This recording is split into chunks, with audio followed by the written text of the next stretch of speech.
Let's be honest, the weather has felt strange lately. It's almost like it's been changed.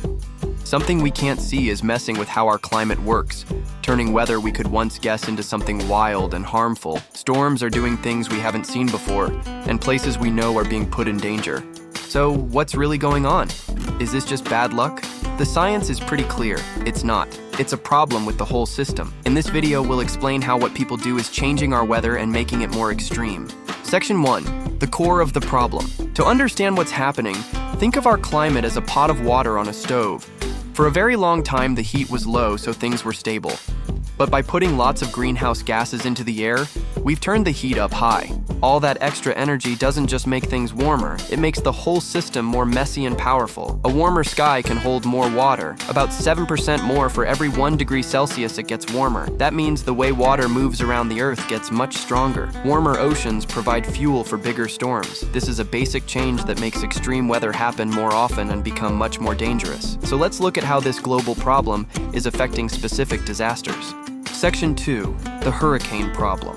First, let's talk about hurricanes. We have always had them, but now they are getting stronger. The reason is simple. Warm ocean water is fuel for hurricanes. All the extra heat in the oceans gives them extra power, letting storms get stronger very quickly.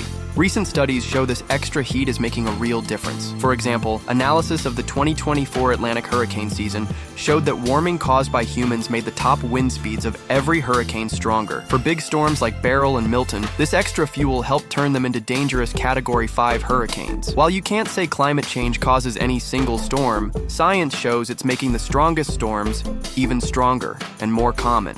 And these changed storms aren't just stronger, they often move more slowly and drop more rain. They can stay over towns and cause record-breaking rain, leading to huge floods far from the coast. This isn't just bad luck. It's what you would expect from a system we have pushed too far. Section 3.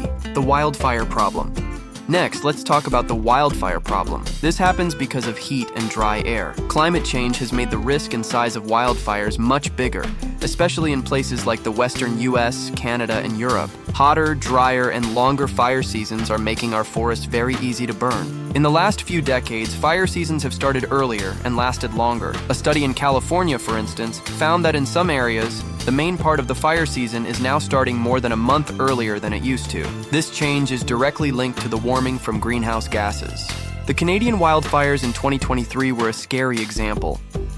Fed by the hottest and driest weather ever recorded, those fires burned for months.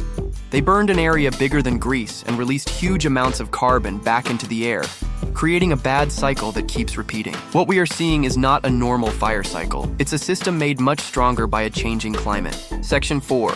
The flood problem. Finally, there's the flood problem. This is maybe the clearest result of a warmer, wetter sky, because the air holds more water. When it does rain, it rains a lot harder. This is causing a big increase in heavy rain and dangerous flash floods. Floods once seen as once in a century now happen far more often. In Pakistan, global warming fueled rains that killed hundreds. And in Texas, downpours pushed the Guadalupe River up 29 feet. These aren't isolated tragedies. They're the result of an overheated, overloaded water system causing worldwide suffering. Call to action in conclusion. Our weather has been rewritten by carbon pollution, but we can change the story. Human actions broke the system, and human actions, with strong leadership, can fix it. That means pushing for clean energy, demanding smarter rules from leaders, and building stronger communities. These disasters aren't random. They're the result of choices. Once we see that, we can start taking back control.